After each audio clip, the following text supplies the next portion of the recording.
This orca cried and whined for her pod to come get her when she found herself beached on the sharp rocks. Her family couldn't help her, but what rescuers did is incredible. The last place you would expect to see an orca is on dry land.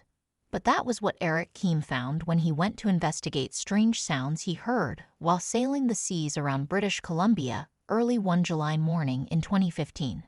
Eric is a whale researcher, and he was on his vessel, the Bangarang, conducting a study on fin whales in the area when he heard mournful cries from a small outcropping of jagged stone on the shore of Andrew Rocks. A young orca was in obvious distress, wedged between sharp rocks and increasingly out of the water. According to Save Our Seas, Janie Ray and Herman Muter, at about 7:30 a.m., Eric called the local environmental group Whale Point to tell them what he had found. From Eric's description, the orca experts realized what must have happened. Orca pods in that area often collaborate to hunt seals for food, with some orcas chasing the seals toward the shore while others patiently wait to spring the trap. This young female orca must have miscalculated her position and, as the tide went out, found herself in shallower and shallower water until there was no way to extricate herself from where she lay wedged between the rocks. She was bellowing for help, obviously scared and probably in pain, when Eric fortunately sailed nearby. Eric was well known to Janie and Herman, often working closely with them on their research. They were traveling back from Hartley Bay toward their base when he alerted them to the young orca's plight. Janie and Herman knew that time was of the essence and that they would need all the help they could get.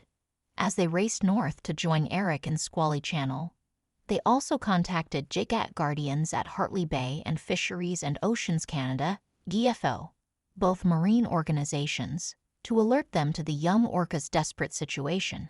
Meanwhile, Eric and his crew approached the orca to see whether they could help her get off the rocks.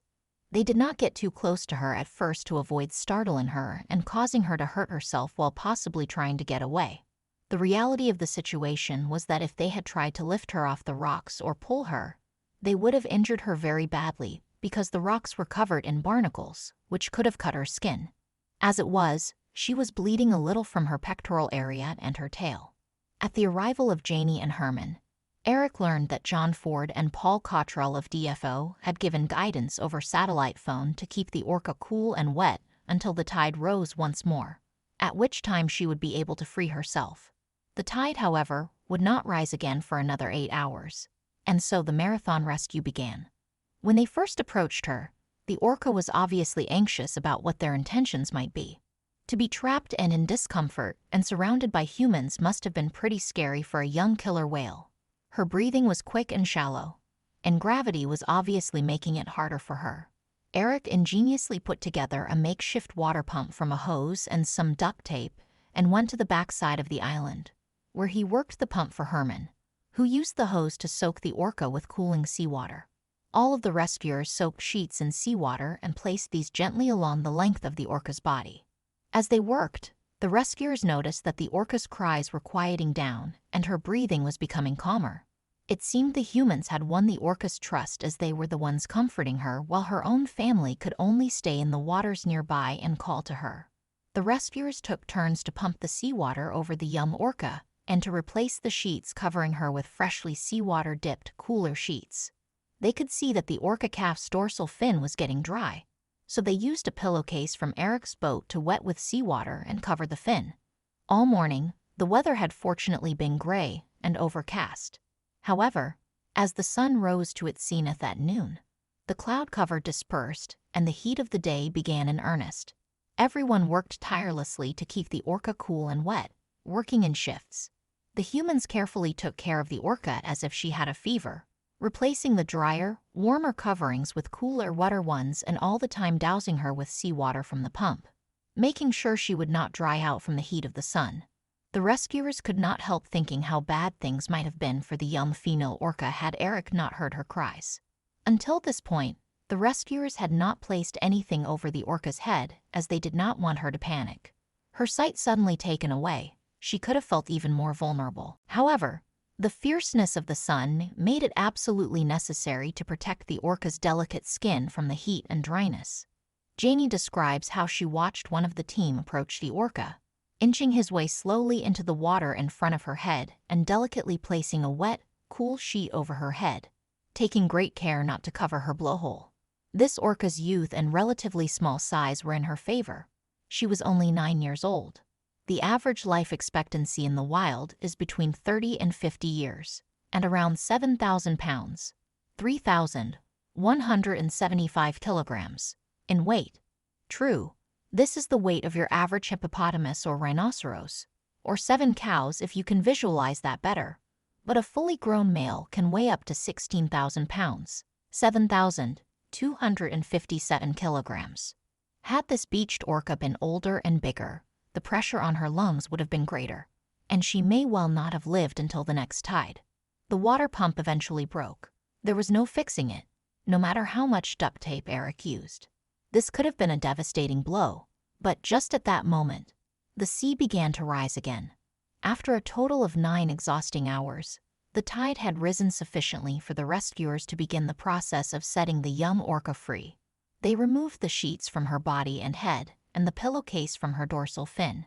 The team knew that the time had come for the orca to do what only she could do: swim out of her rocky prison. They did not want their presence to startle her into trying too soon and injuring herself more seriously. So they walked away and climbed up onto a nearby cliff to watch and wait. All of them felt the same, sending her all their wishes for strength and willing her to have the ability to free herself.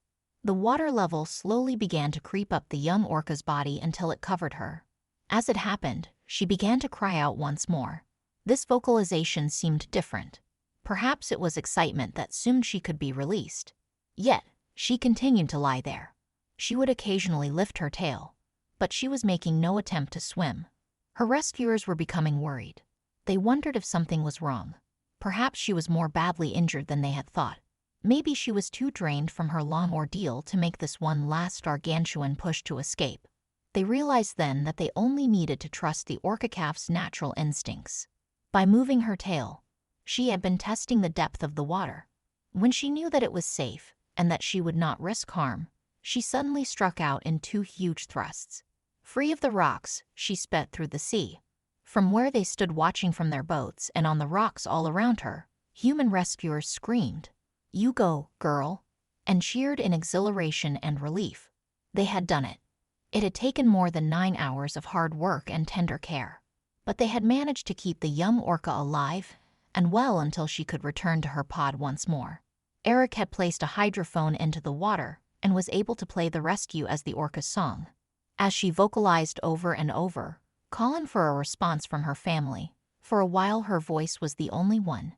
Eric and his fellow miracle workers experienced a moment of concern and doubt. Where was the young orca's pod? Had they given up on her after such a very long time on land? Had they sadly swum away to mourn her loss? As faint replies to the rescued orca's cries started to become audible from some distance away, a wave of relief washed over the waiting listeners.